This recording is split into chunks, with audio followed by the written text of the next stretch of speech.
कि यहाँ पर आयुक्त महोदय के पास में तो हमारी बात पहुंच ही जाए, लेकिन हमारी और आपकी सबकी जो मांग है वो दिल्ली तक और जयपुर तक भी जानी चाहिए। जय जोहार का नारा है, जय जोहार का नारा है।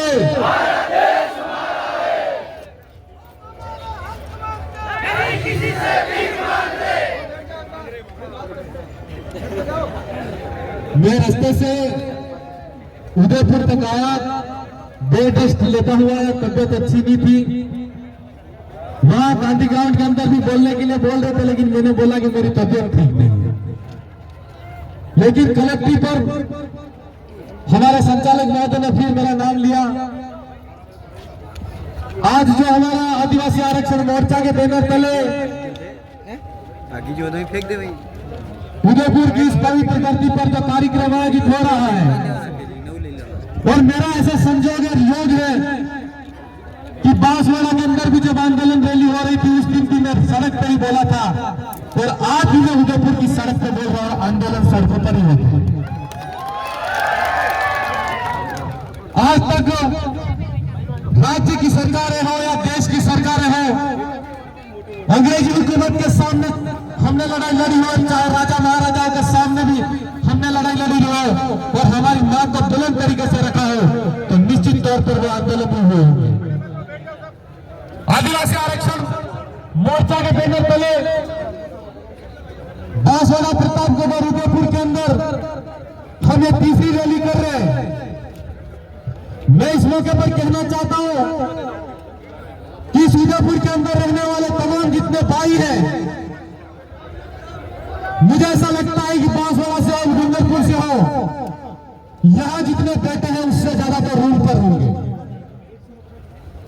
मैं तमाम जितने बेरोजगार भाई हैं जो यहाँ रीड और अन्य कोचिंग के लिए, प्रतियोगी परीक्षाओं के लिए तैयारी के लिए यहाँ पर रहते हैं, उनसे मेरा कहना है कि आप कौन सी नींद के अंदर सोए हो, और आज अगर नींद के अंदर सोए हो और जब प्रतियोगी परीक्षा के अंदर आप पास करना चाहेंगे, तो निश्चित तौर पर ऐसा लगता है कि आप एसटी का जो प्रतिनिधित्व है उसके अंदर सीट के अंदर ही जाकर सरकारी नौकरी के अंदर जाएंगे। मेरी आप सबसे गुजारिश और निवेदन है कि आज आपसे चूक हो गई, कोई बात नहीं, लेकिन आने वाले समय के अंदर जब कभी भी आरक्षण की बात हो, हमारे हक अधिकार की बात हो, तो निश्चित तौर पर आप जितने कमरों के अंदर रहने वाले मेरे युवा भाई हैं, बेरोजगार भाई हैं, उनसे मेरा निवेदन है कि आपको लड़ाई लड़नी है तो कलम तक की नहीं लड़नी है। जब समाज सड़कों पर है तो उसके साथ में कंधे से कंधा मिलाकर यहाँ पर लड़ने की जरूरत है, ऐसा मैं आप सबसे कहना चाहता हूँ। साथियों, आप सबने बहुत सारी बातें कही, वहां पर वक्ताओं ने बातें कही, सुनी, लेकिन जहां पर इस राज्य और देश के अंदर आरक्षण का मसला शुरू होता है, आरक्षण वो है कि जब इस देश के अंदर राजा महाराजाओं के साथ में लड़ाई हुई, तो जिन लोगों का सबसे ज्यादा शोषण हुआ और इस देश के अंदर आजादी मिली, तो अंग्रेजी हुकूमत के सामने हमारे लोगों ने सबसे ज्यादा लड़ाई लड़ी, और हमारे उन लोगों ने अपने प्राणों की आहुति देकर इस देश को आजाद कराने में हम लोग भूमिका निभाई।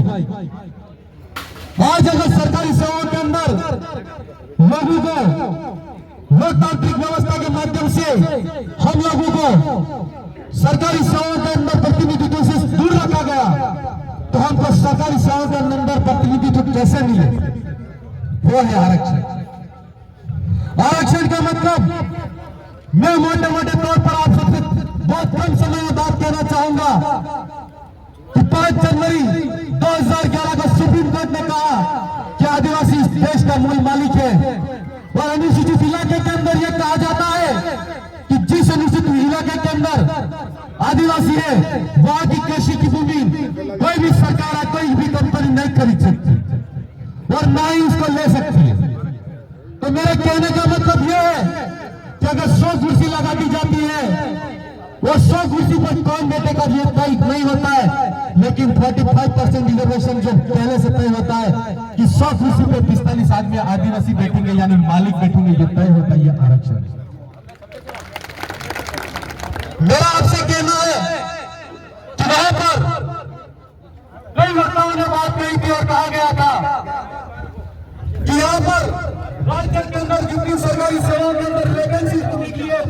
चाहिए।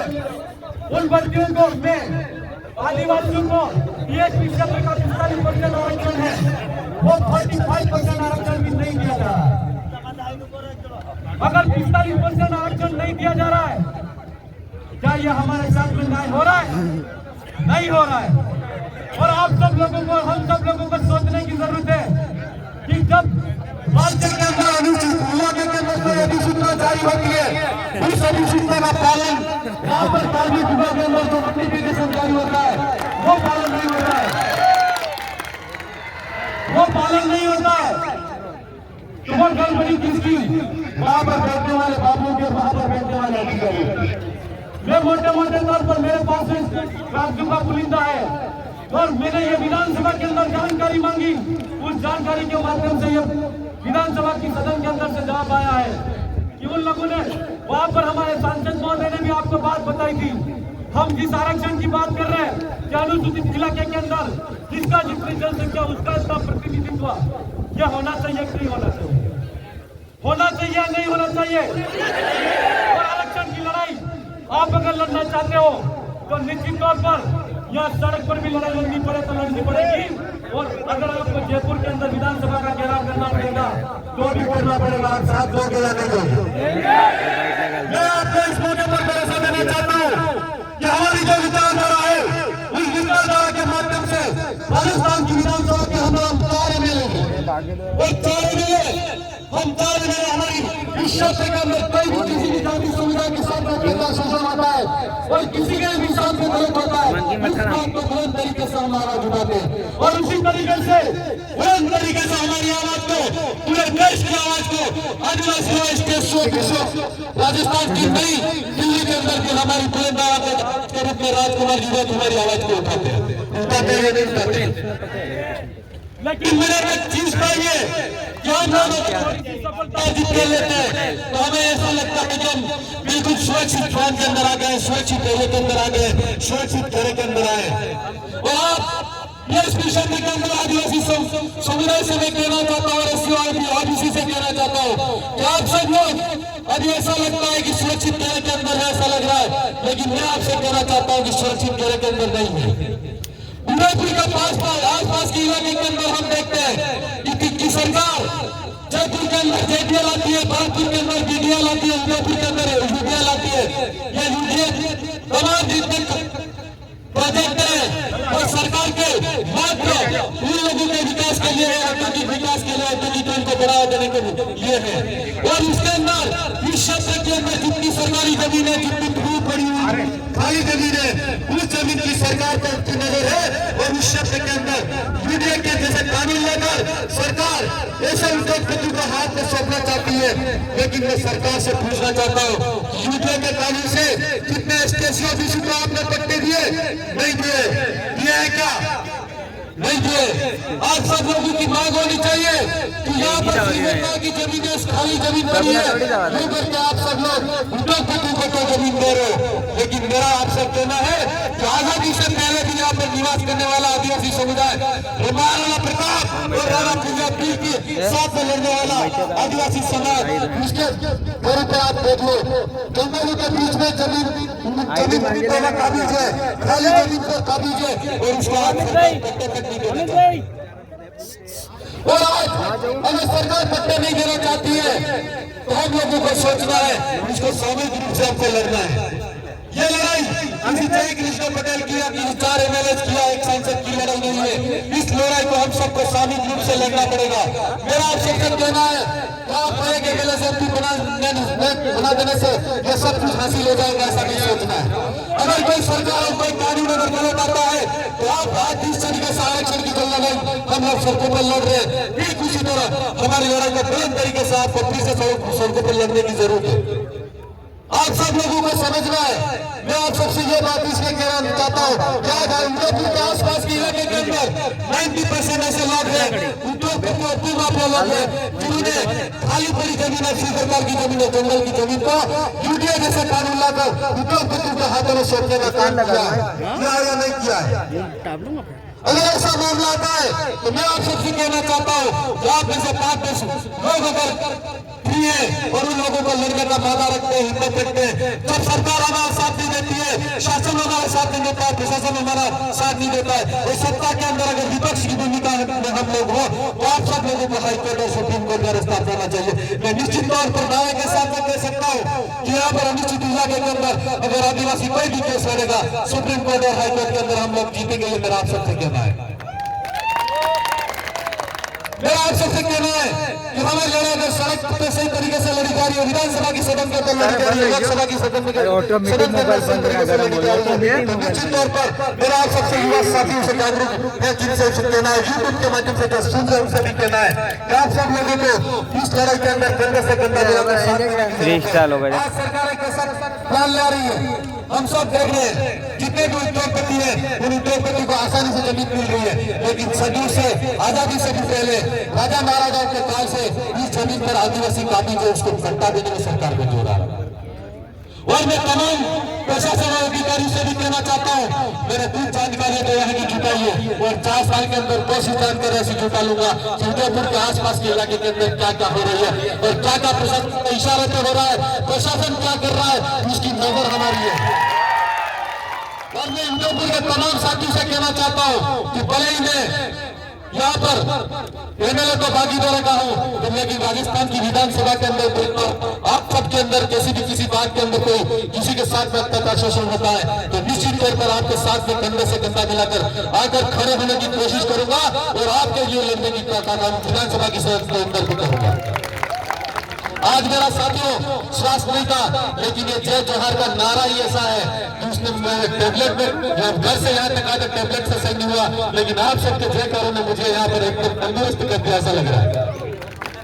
ये पावर, ये ताकत हम सब में होनी चाहिए। मैं मोटे मोटे तौर पर आप सबसे कहना चाहूंगा कि अभी यहाँ पर राजस्थान राज्य विद्युत उत्पादन निगम की जो भर्ती हुई, उसके अंदर अनुसूचित इलाके के अंदर जो भर्ती हुई है,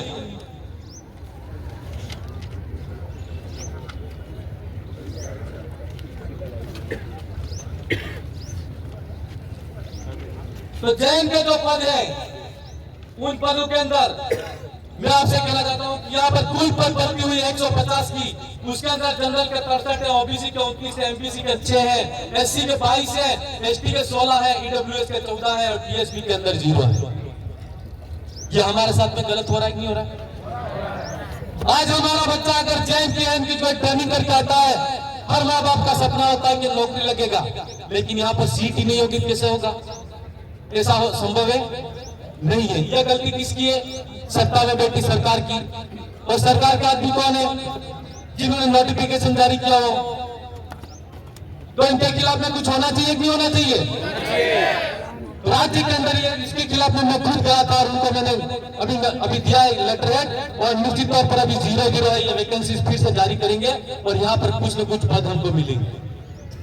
ठीक उसी तरह ये यहाँ पर जनरल के 9 अधिक पद है, ओबीसी के 2 पद कम है, एमबीसी का 1 पद कम है, और एससी के 2 पद कम है, और एसटी के 2 पद कम है, और एक पद ईडब्ल्यूएस का कम है। ये राजस्थान के अंदर है। और शहरिया के अंदर 0 डीएसपी के अंदर 0 जैन की भर्ती जो भी आ रही है। ठीक उसी तरह चतुर्सेन की जो भर्ती आई है, उसके अंदर कुल 5522 पद डीएसपी क्षेत्र के हैं, और यहाँ पर 10.52% वैकेंसीज के अंदर हमारे पद है। इतने 10.52 हम लोगों को यहाँ पर भी 45% रिजर्वेशन नहीं दिया गया। पशुधन सहायक की भर्ती आई 2041 पद है, 221 पद डीएसपी क्षेत्र के, 10.82% पद हमको यहाँ पर स्वीकृत हुए।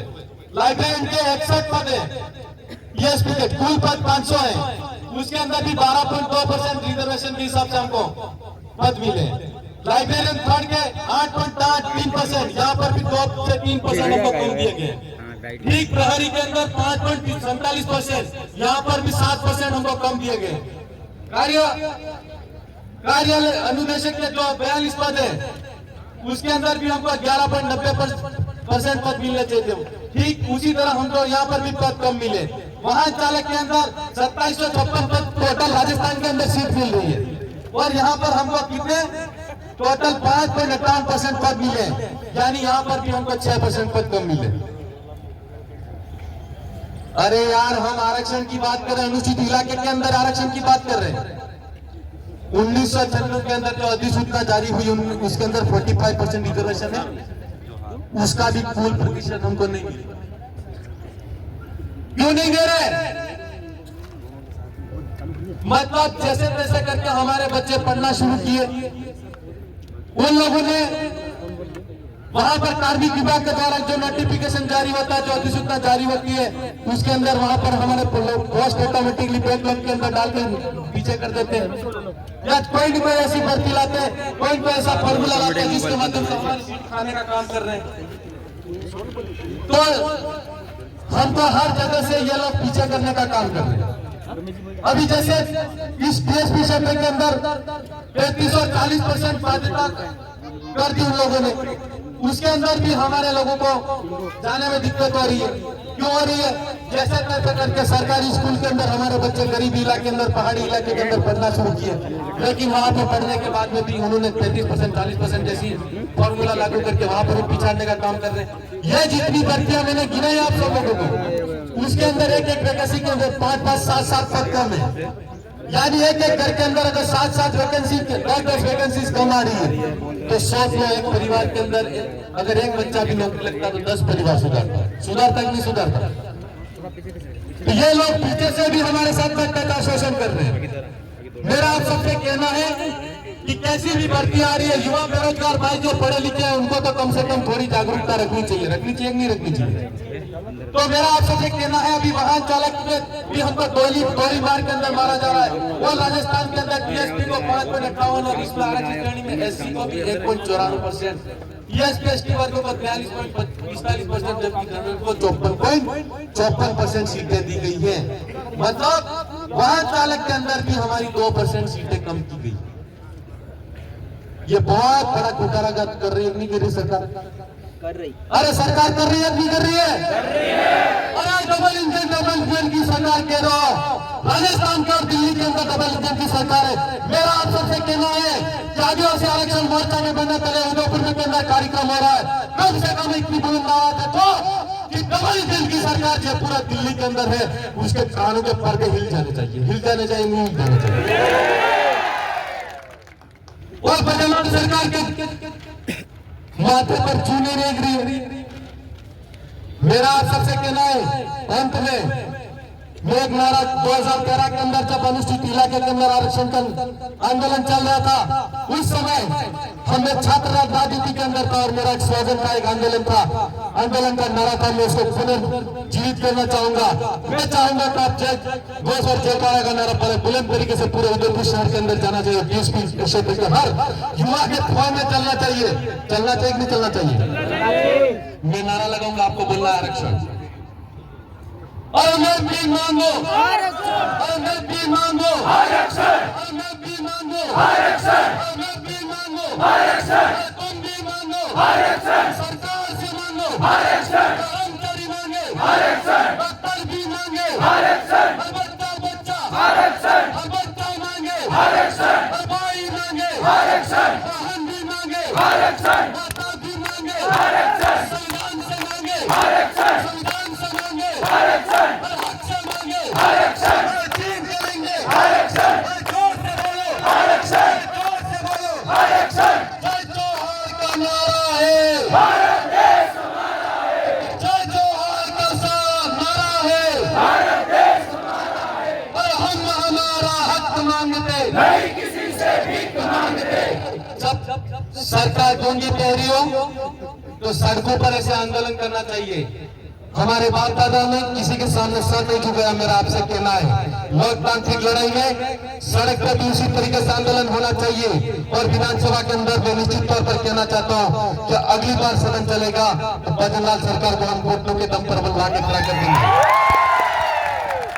लेकिन एक बात क्या कहना है कि इस बात को आपको ध्यान में रखना है कि लोकतांत्रिक तरीके से आपको इस मांग को बुलंद करना है।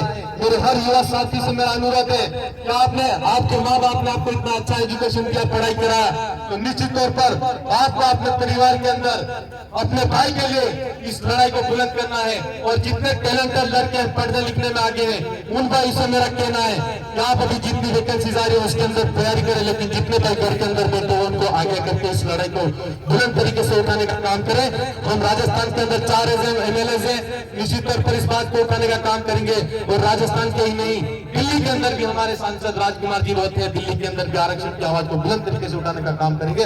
आप सब इतनी मेहनत कश के साथ पसीना बहाते हुए यहाँ तक आए, मैं आशा करता हूँ कि आने वाले समय के अंदर जहाँ तक भी आरक्षण का आंदोलन होगा, आप इतनी ही ताकत के साथ में, दोगुनी ताकत के साथ में इस आंदोलन का हिस्सा बनेंगे। आप सबने मुझे सुना, उसके लिए मैं मेरी तरफ से और मेरी पूरी विधानसभा की जनता की तरफ से बहुत बहुत धन्यवाद धन्यवाद। अग्रवाल साहब अगले वक्ता के रूप में